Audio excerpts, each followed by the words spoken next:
Hey, Sphinxy Cosplay here with my second video. And I would have to turn in my nerd card if I didn't do something to celebrate May the 4th, Star Wars Day.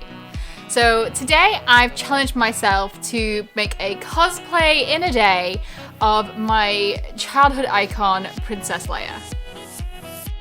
So I'm going to start with Leia's belt, as elements of that will need to dry throughout the day. So the sooner I start that, the more time it will have. And I'm just reusing some old faux leather that I have. I bought loads when I made series costume, just for eco points and to save buying anything new.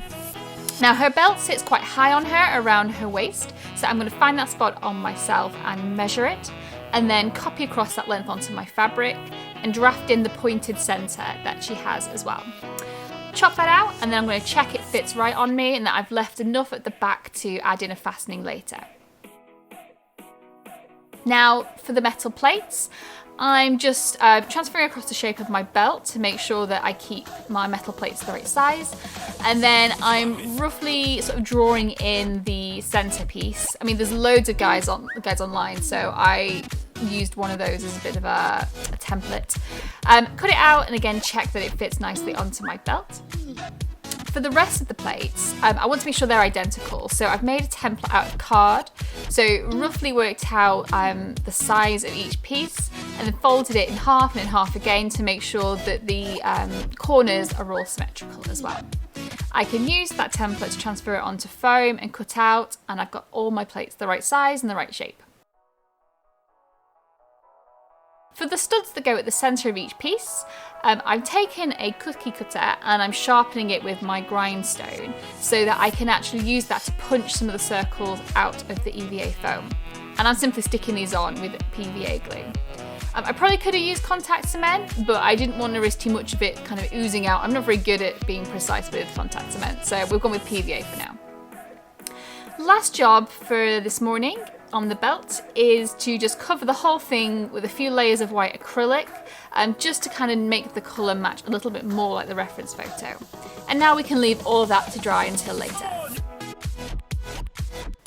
So next I'm making a start on her iconic dress using some fabric that I picked up online. Now there's lots of speculation about what the original was made of, seemingly some really popular fabric in the 70s, but I'm going with a suggestion that I read online and using a stretch viscose.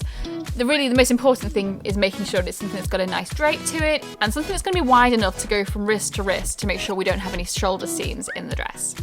But it turns out this fabric is crazy creased, so I really need to iron it and try and make it a little bit more usable, which ended up being a little bit harder than I expected.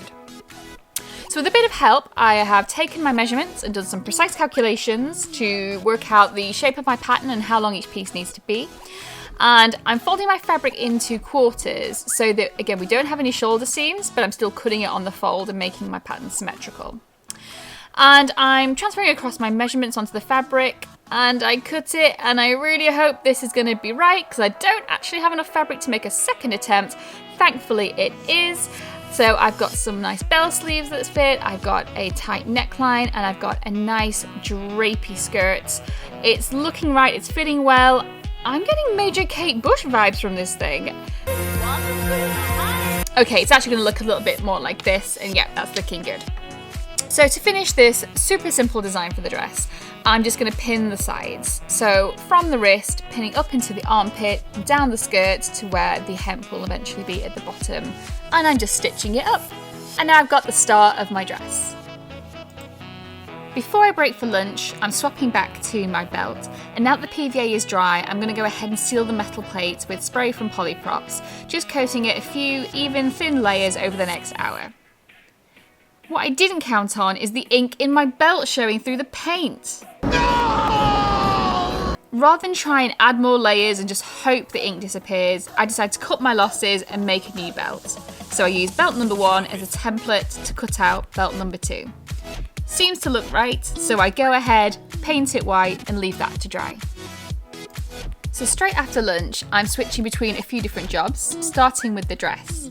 Now since I'm not adding a lining, because actually this fabric is thick enough, and actually I didn't actually order enough material, I'm just going to do a double turned hem to keep this nice and neat. So I've pinned it in place and then I've stitched it. Then I'm going to go ahead and start painting the metal plates for Leia's belt with just a silver acrylic that I happen to have. It'll need a few layers to really get a solid cover, so if I start now, then I can just keep hopping back to the plates throughout the rest of the afternoon as needed until I've got the effect I need. Next up is Leia's hood, which is actually a bit more like a big random drapey bit of fabric with a hole in it. So I'm cutting out a trapezium shape out of my fabric. And the long edges, again, I'm just turning them twice and double hemming them so that they stay nice and neat. Then I start attaching them to the collar of my dress. I should say the collar usually has a bit of a keyhole opening at the back for fitting your head through, but since my fabric is so stretchy, I can get away without. I take one of the short edges of my hood and I start pinning it to one half of my collar.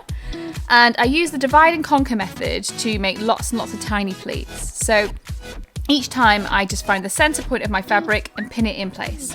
Find the center point, pin it in place. And bit by bit, I start working through all of my fabric, squeezing it into a little small space like so. I then secure all that in place using my sewing machine. And then as I'm pinning the other side, testing the hood, this is the moment when I realise I've pinned it the wrong way round. No! Hey, this is cosplay in a day. Mistakes are going to happen. Frequently. So I'm forced to unpick this and start the process again. So the final piece of work on Leia's dress is the turtleneck. And I'm just grabbing a bit of an offcut from the dress and chopping it into a long rectangle and measuring roughly how much of it I'll need to fit comfortably around my neck. I pin it into a turtleneck and I stitch it closed and give it a quick test out to make sure that it will fit and it will stretch. I folded it in half so there's no visible seam around my neck, and then I pin it again all the way around the neckline so that I hide the edges of the hood in the process. And there we are, one finished dress, and I think Leia would approve. Now let's finish the belt too. I deliberately left in this overlap for my fastenings, so I'm going to use Velcro. And I position these as needed, pin them in place and stitch them on. And then check the fit again, because of course it's better to check twice, cut once. Finally, I attach the metal plates that I've been painting all day using PVA glue. Positioning them, spacing them out nicely, and finally weighing them down with one of my cutting mats to keep them in place while they dry. Perfect. Final job of the day, and perhaps the most important one, are the honey buns that we all know and love. And I'm using a tip that I saw online and using these hair donuts to get the style I want. I cut them in half and then hot glue them together to make this sort of cinnamon swirl shape. I'm using a random wig that I got off Amazon absolutely ages ago, but ordinarily I would suggest using a shorter wig and 2 clip-on ponytails to make that style. But since I don't have that, I'm going to make use of what I have. I'm going to make the best of it. I take each pigtail and separate it out into smaller sections, wrapping them carefully around the hair donut so that you can't see any of it beneath. Because, yeah, I ran out of brown ones. I keep going until all of the hair donut is covered. Now, admittedly, I'm starting to rush a little bit here to make sure that I get finished before it starts getting too dark outside. So, ordinarily, I would be using heat and hairspray to get this really smooth, and I suggest you do the same if you're going to be creating Leia's wig. But I won't be right now because I need to go quick, and also because I'm probably going to end up restyling this wig at some point. Instead, I'm keeping the hair in place using spin pins and hair grips, and then covering the whole honey bun using a hairnet to keep it in place. And there we have it, a cosplay in a day successful to make my icon Princess Leia. So there's only one thing left to do, right? Let's try it on.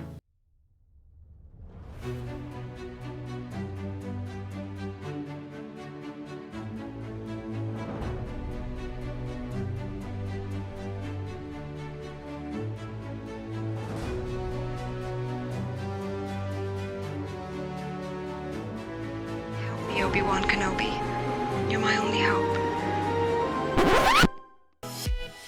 Thank you so much for watching. I hope you've enjoyed my video. And of course, may the Force be with you.